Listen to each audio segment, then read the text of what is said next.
Bersama saya Mario Sarong, dan saudara, saya akan mengajak Anda untuk langsung ke Kupang, Nusa Tenggara Timur untuk menyaksikan persidangan kasus Prada Luki di Pengadilan Militer Kupang. Saksi masih ingat pasien yang saksi terima di tanggal 2 Agustus. Ya. Saat itu saksi berdinas sebagai dokter jaga di UGD, betul itu? Nggak dengar lagi suaranya. Ya, betul Pak. Lalu saksi periksa kondisinya. Ya, saya periksa kondisi. Dilakukan pemeriksaan luar dulu tidak itu? Iya, pemeriksaan luar. Sampai dibuka pakaiannya? Dibuka pakaiannya. Diangkat bajunya. Di apa? Diangkat bajunya. Diangkat Pasien bajunya. pakai baju kaos. Baju kaos ya? Kaos apa itu? Kaos loreng tentara. Setelah dibuka bajunya, saksi memeriksa kondisi badannya. Apa yang saksi temukan di badannya pasien waktu itu? Yang paling saya temukan itu luka memar di daerah dada sama perut. Suaranya nggak jelas. Luka memar, Ya, ada memar di daerah dada sama perut pasien. dada sama Perut. perut. Waktu itu sampai saksi cek nggak secara keseluruhan di sekujur tubuhnya itu? Ya, daerah dada dan perut saya telusuri baik-baik karena ada luka memar itu. Ya, adanya di mana aja? Di perut, dada, terus Di perut, dada, sampai pinggang. sampai pinggang. Di kaki ada nggak? Di tangan ada, di kaki juga. Di paha lebih tepat. Paha ya. Paha mana? Kanan, kiri? Paha kiri.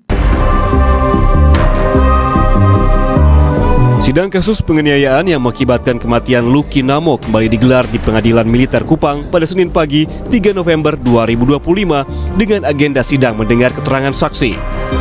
Saksi yang dihadirkan pada sidang kali ini yakni anggota Provos Pratu Petrus Canisius Mahe yang saat itu bertugas sebagai Provos A. Dalam keterangannya di depan majelis hakim, Pratu Petrus mengatakan Prada Luki sempat mengeluh sakit kepadanya. Tidak hanya itu, saksi juga mendengar langsung suara teriakan ampun dari Prada Luki. Izin kami mendengar suara teriak, hanya kami tidak melihat siapa yang pukul. Ya, teriak itu karena dipukul. Siap. Apa teriakannya? Izin bilang ampun. Ampun. Siap. Itu suara siapa yang saksi? Izin almarhum. Almarhum. Ya? Siap. Tapi saksi tidak melihat siapa yang mukul. Izin kami tidak melihat. Pada saksi Siap. Izin keluarnya hanya bilang sakit. sakit. Siap. Disebutkan nggak di bapaknya yang sakit? Siap. Izin bilang badan. Badan. Siap. Yang pertama izin yang saya melihat disuruh jungkir, merayap. Siap. Izin keras. Keras. Siap. Ke bagian punggung 4-5 kali, posisinya tiarap ya. Siap. Ibu Prada Luki Namo tak kuasa mendengar keterangan saksi dalam sidang lanjutan kasus kematian anaknya. Ibu Prada Luki meminta para pelaku dipecat dan dihukum maksimal sebab tewasnya Prada Luki masuk kategori pembunuhan berencana, bukan tewas karena dianiaya. Kami berharap hukuman itu hukuman yang seberat-beratnya. Karena ini bukan penganiayaan, tapi pembunuhan berencana. Dan pasalnya harus sesuai dengan motif yang mereka lakukan, yaitu pembunuhan berencana. Mendengar keterangan saksi, saya cukup sakit hati. Di mana keterangan saksi itu menyatakan bahwa anak saya sudah meminta ampun berulang-ulang kali, tetapi pelaku tidak punya hati. Mereka tidak merasakan jeritan hati anak saya, teriakan anak saya, mereka tidak mendengarnya. Mereka tetap memukul, tetap menyiksa anak saya. Dalam kasus ini, 22 orang yang merupakan atasan dan senior Prada Luki dijadikan terdakwa.